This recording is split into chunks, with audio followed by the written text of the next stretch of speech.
So today I thought I'd show you a little bit of play with a block. I love some of the traditional blocks. I've got one up here that I've made.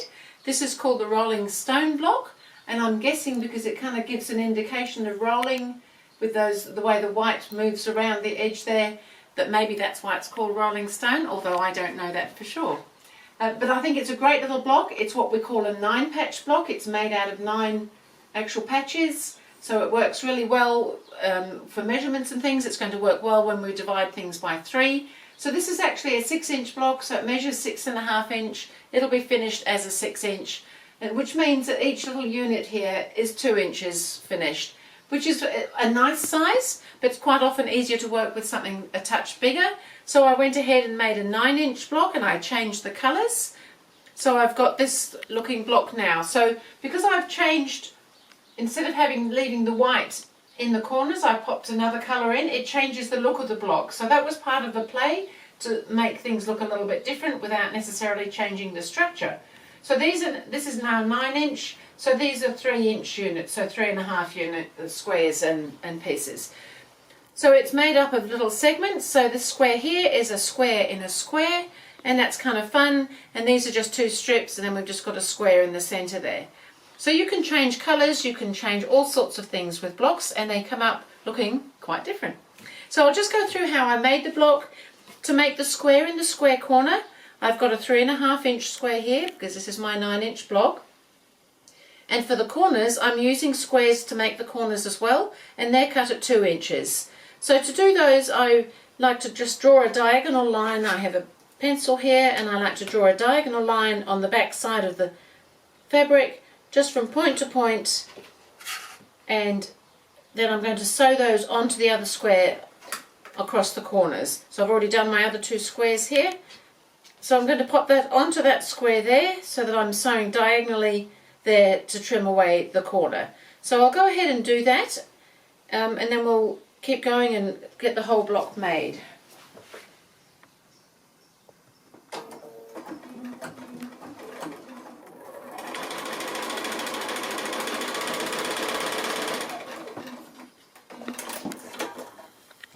So I've got one corner on there. Now I could trim and press and everything now, but I like to just do the opposite corner at the same time and then trim both of those at the same time, and then I can come back and put the other 2 opposite corners on.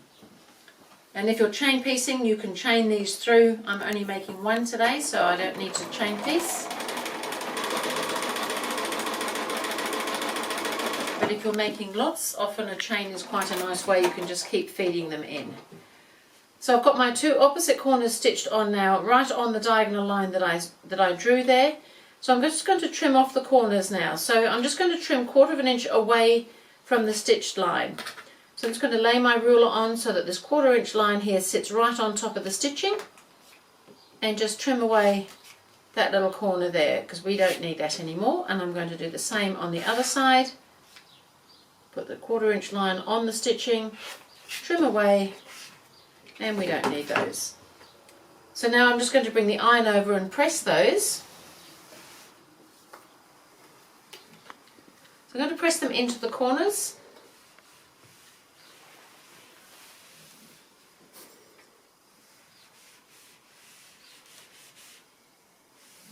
And so that's sitting nicely now, and now I'm going to come back and I'm going to put the other 2 opposite corners on. So with my drawn lines going across so that they come across there. So really we're going to end up with a square the same size we started with, but it's going to be a different construction now, not just a square. So stitching on the line again. Now turn it round and do the opposite corner, and we've almost done it already.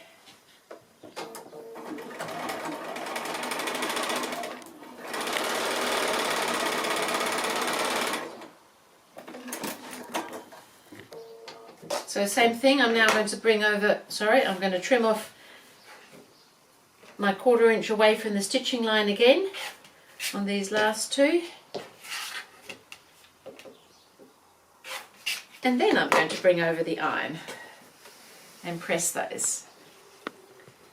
So for each block there's 4 of these little units.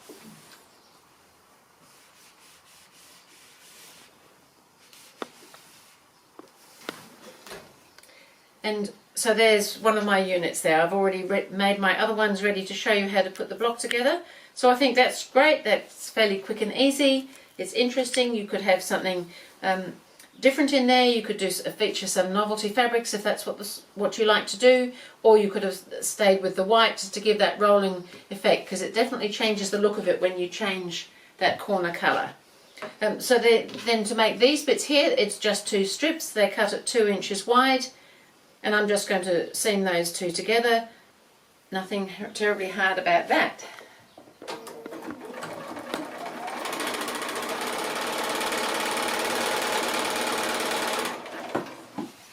Quite a few blocks have a fairly simple construction and made in little segments or units like that. So that helps break it down to making what could be a possibly complicated looking block can sometimes be relatively simple to make in segments.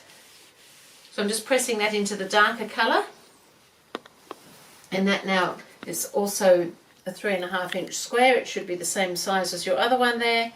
And so I've got my other pieces here that I've already made. I've got my centre square, I've got my strips that are going to go around like that and like that. I've got my corner units made,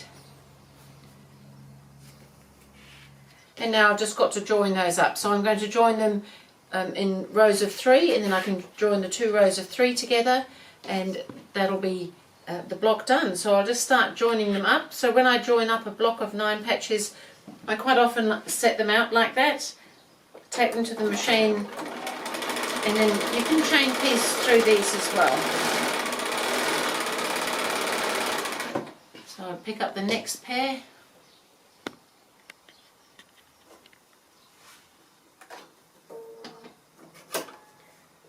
Put the next one through. I'm just using 1/4 inch seam allowances everywhere. And the next one.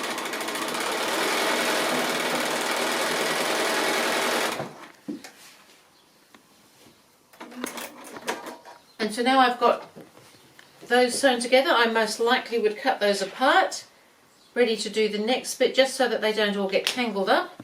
You can keep them all joined up if you'd like to. And then I'm going to add my next one. So I'll go ahead and get that bit done.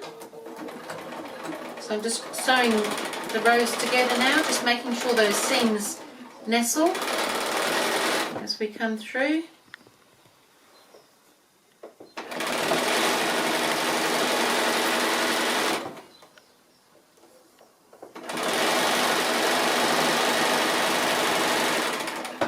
Go ahead and do the other one and then show you how I press that one.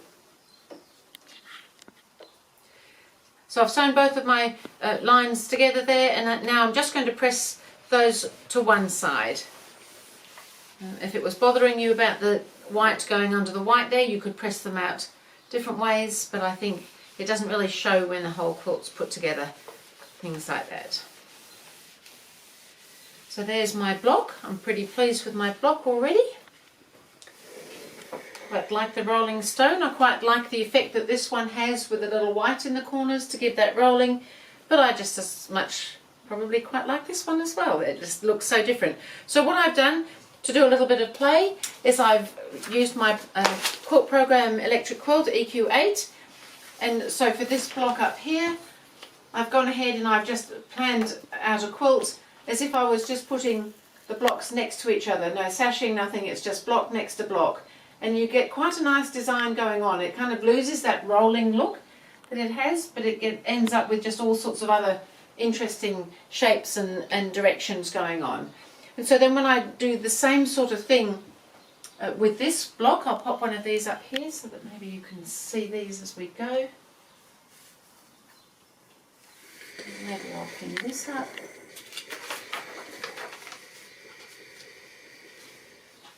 And so this one I had a bit of fun with. Now you could have, there's a couple of things you could do with this one. So, well, there's probably lots of things you could do with it. So if I just repeat that one like I have in that diagram there, you're going to get something that looks like that. So totally different look, which I think is quite exciting. You end up seeing this square and you see a block of these together, and I think that that's a really interesting option. But you could, if you wanted to, with all of these things of course, is add some sashing strips in between your blocks so that you're going to get a little bit of space going on, and then you are going to end up with something that looks more like that. So quite different again, but exactly the same block, but just with some sashing and some posts in between. And I think it's just really interesting to have a little play with some of these blocks, because you just don't always know what's going to happen when you do start playing with them. And then I got a little bit excited about this block and I thought, oh, I need to try it again.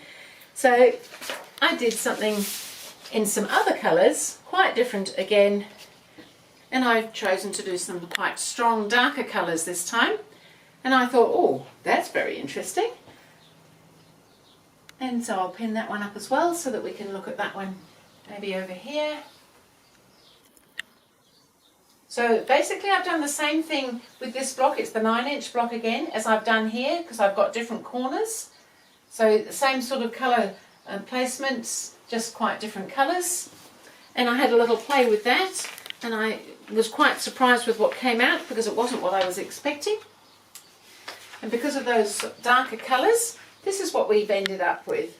And to me it's almost got a sort of a woven plaid look to it, with those strong colours like that. And I just thought that even though it's basically the same as that, the dark gives a whole different impression on the quilt.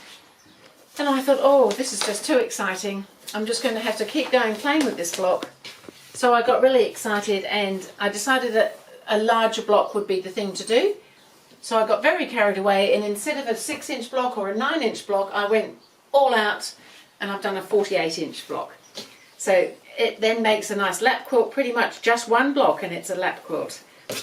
So this is what I've come up with. So I've used the same colours as that last one that I did, and I've made the block 48 inches square. So each of the smaller units is 16 or 16.5 inches, 16 inches finished. To make that 3 times that is 48.5. So I'm pretty excited by that whole look. I think it's a really nice lap quilt. I'll probably just pop a little frame around on it. I think I did draw one of those up somewhere here so that you can see what I mean. I'm probably just going to add a little frame just to set it a little bit, but nothing more than that, and I'll quilt it, and that'll be a very nice lap quilt for somebody. I'm sure somebody's going to enjoy that on their lap. So that's the rolling stone block, and look at all the different things, and I'm sure there's more things you could think of. You could do things yourself.